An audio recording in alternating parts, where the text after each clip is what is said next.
जिस तरह से जो आप में उमंग है, ये दिन 7 और बचे हैं। अब ये संघर्ष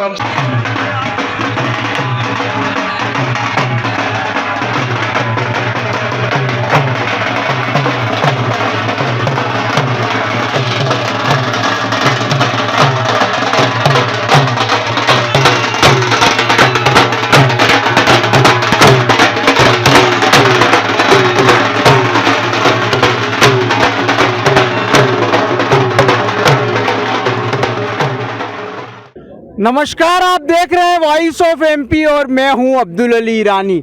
लोकतंत्र का उत्सव परवान चढ़ने लगा है। मनासा विधानसभा क्षेत्र से कांग्रेस ई के प्रत्याशी नरेंद्र जी नाटा साहब, जो पूर्व काबीना मंत्री भी हैं, आज रामपुरा के पठार क्षेत्र में पहुंचे। यहाँ पर चंदरपुरा गांव के अंदर उनका चुनाव अभियान जारी है। आइए बात करते हैं। सर, धीरे धीरे रंग जमने लगा है, क्या कहेंगे सर? बस रंग तो चढ़ रहा है अब, हाँ, और चीज़ें साफ होती चली जा रही हैं।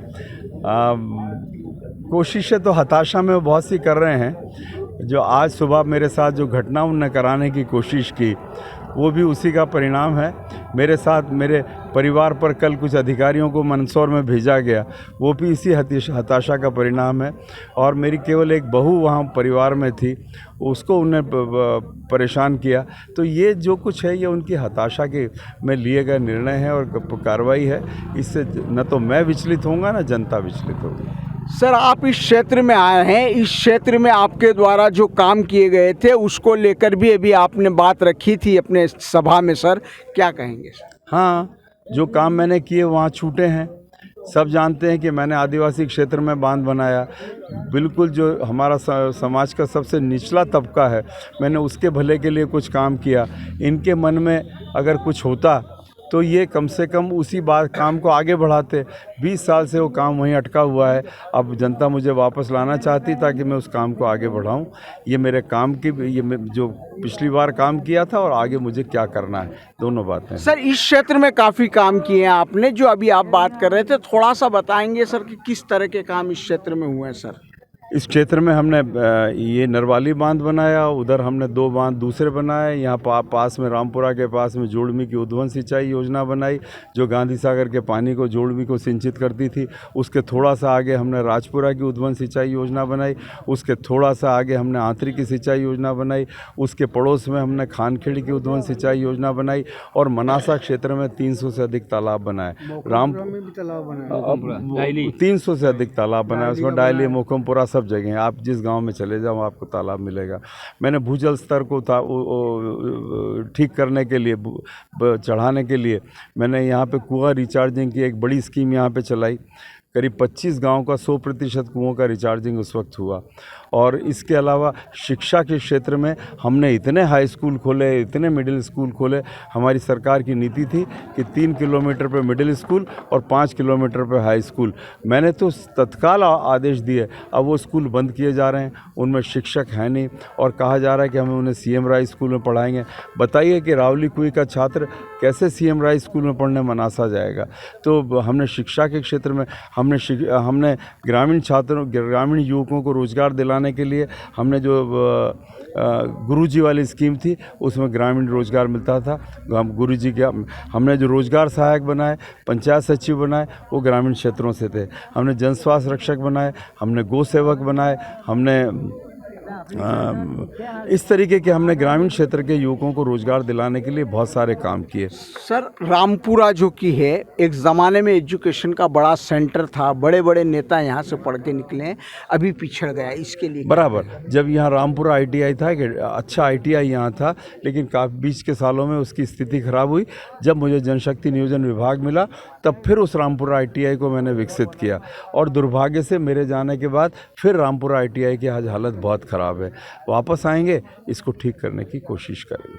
सर, अभी आप मंच पे थे, कुछ पीड़ा सुनाते हुए आपने कहा याद रखा जाएगा, साथ ही साथ पोलिंग को लेकर भी आपने चिंता व्यक्त की है। सर, ये मेरी निश्चित जानकारी है कि 10,000 साड़ियाँ और 5,000 टी-शर्ट विधायक जी खरीद चुके हैं। मेरी निश्चित जानकारी है कि विधायक जी ने बड़े स्तर पर शराब की व्यवस्था की है। मेरी निश्चित जानकारी है कि वो अपने जो रेत के डंपर से और दूसरे कमीशन से कमाए हुए पैसे को इस चुनाव के आखिरी 4 दिनों में इस्तेमाल करना चाहते हैं। तो ये हमारी तैयारी है कि हम उसका सामना कर रहे हैं और यही हमारी चुनौती है। सर अभी याद रखा जाएगा, आपने कहा कुछ याद रखा जाएगा ये कि 307 धारा लगाई रावली कुई के ऊपर, कैसे भूलेंगे। 27,000 गायों के साथ अन्याय हुआ, कैसे भूलेंगे। मेरे ऊपर अनेक फर्जी मुकदमे लगाए गए, कैसे भूलेंगे। हमारे छोटे छोटे सरपंचों को परेशान किया गया। आज जैसा डर का वातावरण न मैंने सुंदरलाल जी पटवा के कार्यकाल में देखा, न कैलाश चावला जी के कार्यकाल में देखा, न राधेश्याम जी लड़ा के कार्यकाल में देखा। जो आज भय का वातावरण ग्रामीण क्षेत्रों में है, तो इसलिए तो इसको तो याद रखना पड़ेगा। सर बड़ी जनसभा थी, छोटी जगह पे काफ़ी लोग थे, आदिवासी समाज के भी लोग थे, क्या लग रहा है सर? ये लग रहा है ना कि ये रामपुरा पठार आपको संदेश दे रहा है कि हम किस दिशा में जाने वाले हैं, हमारा निर्णय क्या है। आप समझ लीजिए पूरा रामपुरा पठार है। आज विधायक जी रावली कुई आने वाले थे, लेकिन वो अंदर से ही इतने कमज़ोर हैं कि उनका साहस नहीं हुआ कि रावली कुई वो जा सके, और वो पास के गांव से लौट गए। तो ये बात स्पष्ट कर रहा है कि वो विधायक जी देख रहे हैं कि दीवार पर क्या लिखा हुआ है। चंद दिनों जी हाँ, क्या रहा सर मोदी जी के आने का? नहीं, मैं नहीं मानता कि कोई असर पड़ेगा इस बात का। मोदी जी प्रयास कर रहे हैं, जो उनके निचले स्तर के लोगों ने जो कुछ बिगाड़ा है उसको मोदी जी संभालने की कोशिश कर रहे हैं, पर मोदी जी भी कितना संभालें, इन्हें तो सारा का सारा यहाँ पे काम खराब कर रखा है। सर आखिरी सवाल था, चुनाव के चंद दिन बचे हैं सर, माहौल और रुझान क्या कह रहे हैं सर? मैं तो बार बार कह रहा हूँ, माहौल भी वही है, रुझान भी वही है, निर्णय भी वही होगा। कांग्रेस जीत रही है, कमलनाथ जी मुख्यमंत्री बन रहे हैं। जय जय कांग्रेस।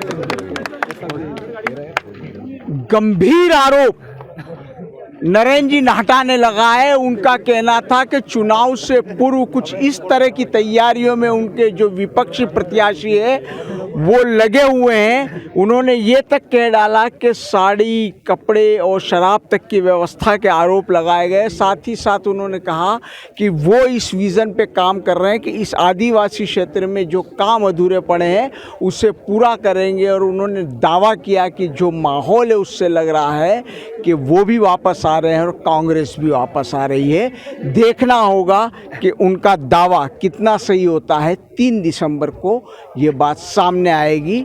वॉइस ऑफ एमपी के लिए मेरे सहयोगी अजय सिंह, इसहाक और शब्बीर हुसैन के साथ अब्दुल अली ईरानी।